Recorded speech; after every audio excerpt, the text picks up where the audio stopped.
you go. Can you see it now? Yep. Okay. Yes. Okay, let's do the call to order.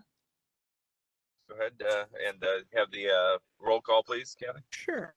Legislator Andres? Here. Legislator Collins? Here. Legislator Bratt? Here. Legislator Godfrey? Here. Legislator Myers? Here. Legislator Grozio? Here. Legislator Robbins? Here. Okay. Look like we're all present here. And now the next thing is the approval of the Economic Development Committee minutes from last meeting. And could I get a motion by Legislator Bratt? A second by Legislator Collins. Under question? All in favor? Any opposed, I should ask. Any opposed? Okay, we're going to consider that motion carried. We've got two action items tonight. 4.0 ED 01721, fixing a date and notice of public hearing and community development block grant CARES Act application to fix a small business assistance fund. Andrea Kleisig is here to talk about that one, and she probably could lump in the other one as well in this speech. Mrs. Kleisig? Thank you, Mr. Chairman. Yes, you're right. Both the items on the agenda are related. One is asking to hold a public hearing, and one is asking for authorization to submit a application to the New York State Office of Community Renewal for CARES Act funding that was provided to the state through the federal government to create a small business grant fund. Okay, can we get a motion from Legislator Robbins, a second by Legislator Collins? Under question? Any opposed?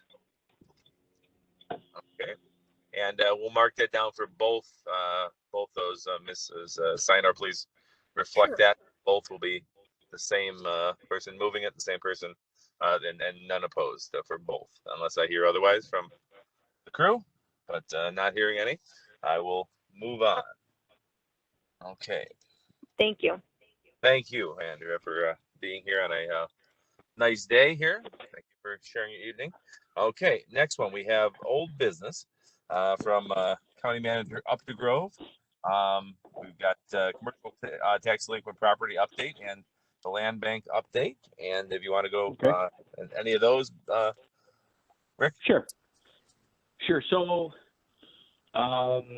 land bank, as you may know, the moratorium on foreclosure proceedings in New York is set to be lifted in August. At this point in time, I spoke with the treasurer. We're looking at September as our date for the in-rem. And so we will be identifying properties that we think might be suited for the land bank and reaching out to those municipalities in the near future. With respect to the commercial tax delinquent properties, we have started working with the town of Niagara, since many of those properties are in the town of Niagara, and they have come up with a solution to help provide us with easy access to some of those properties. Ms. Fisk is aware of that, so to perform the phase one. And I spoke with the land bank attorney, Mr. Ottaviano, today. He indicated that we do have temporary incidences of ownership on 3 of those properties, and we are waiting the rest of them so that we can send out our formal RFP to get an environmental consultant to help us with the phase 2. And also, since I have the floor, I know it's not new business yet, but I do have something I did want to add. Is Mr. Burgasser on the line?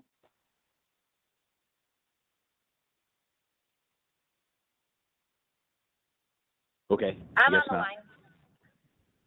No, I'm here. No, I was looking for Tom, Mr. Burgasser. Oh, sorry. Because I are apologize. It's fuzzy on my end. I don't know if you're aware of this, Mr. Chairman, but we have been working with the 2 cities that collect bed tax in Niagara County and working on an agreement to just have the county collect Airbnb bed tax for the entire county and submit that to the NTCC, doing business as Destination Niagara. I think we're in the process of working on that. We got the agreement essentially in place, and I wanted to talk to Tom about it before tomorrow morning, but if he's not on the call, I'll just call him as soon as we end Okay. the meeting. Very good. All right, thank you. Thank you. And item 8.0, economic development outreach to municipalities. I just want to speak real quick on that. We had the economic development team come out to North Tonawanda. I was able to, be part of that and introduce the group and talk about things that we've done in the city of North Tonawanda. And I know that a lot of you have had that opportunity as well. So hopefully that is, bearing some fruit in your communities. But we don't have Mr. Cassell here with us today, and Mrs. Seiner can tell us why. He unfortunately had a little accident last night and is about to undergo hip surgery at 7 o'clock tonight. So I know any prayers that you can push out to him, he would greatly appreciate it. I do have a further update on the municipal outreach. Like Chairman said, we did do one in North Tonawanda. We also this Monday conducted one in the town of Wheatfield. Throughout the rest of June, we have them scheduled in a combined one in the village and town of Lewiston, as well as the city of Niagara Falls and the town of Porter and Youngstown. That one will also be a combination one. Next month, we have one scheduled in the city of Lockport. And right now in September, we have another joint one scheduled in the town of Somerset and Village of Barker. So those are definitely coming along, and we've scheduled quite a few of them. Okay, and I appreciate it. It was a very nice presentation. Refreshed everybody's memories of what we've been involved with and so far, and how we can help in the future, especially as people rebound. So, thank you for everybody on the team to take that on and to go above and beyond, because it is after hours and like that. So, thank you for what you do. The last item is the correspondence or business assistance update. Is that the last thing on the agenda, Kathy? Yes, and Mike did have some things that he wanted to share with you. He wanted you to know that so far this year, we've reached out to 67 companies that have resulted in 27 meetings with 22 different companies.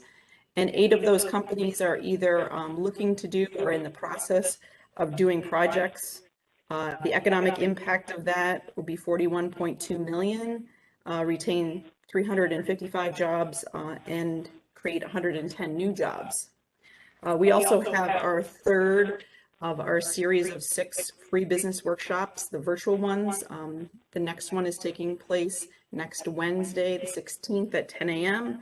That will be a focused workshop. We're doing energy efficiency and low-cost power. We're going to be talking about Empower Niagara for the county, certainly. We also have Rich Smith from NYPA, who will be joining us to talk about their programs, and Sarah Smiley from the Energy Improvement Corporation to talk about Open Sea PACE. So we're excited about that, and we have several businesses signed up for that. Our next general workshop will take place in August. So we keep having people sign up. So far this year, we had 2 workshops. We had 55 participants, which are great numbers, the most we've ever had, and we've only done 2 of the 6 so far. So we're excited about that. And the final thing that Mr. Cassell wanted you to know about is William D. Main. I know last time that we had met, he had mentioned to you that we had received 18 applications. We're happy to report that all 18 of those organizations received the money that they requested, which was great that we were able to fully fund their projects. That equaled a total of $47,360. I know that many of you have, been out, check presentations, and we would encourage you that if you have any photos of that, continue to send them in so that we have that for our record. So thank you, Mr. Chairman. Thank you. Okay. Any correspondence for us today? Okay. Hearing none, we'll move on to a motion to adjourn. A motion by Legislator Collins, second by Legislator Robbins. Under question? All in favor? Just any opposed, rather? Okay, motion is carried. Thank you very much for joining us on this beautiful evening, and we'll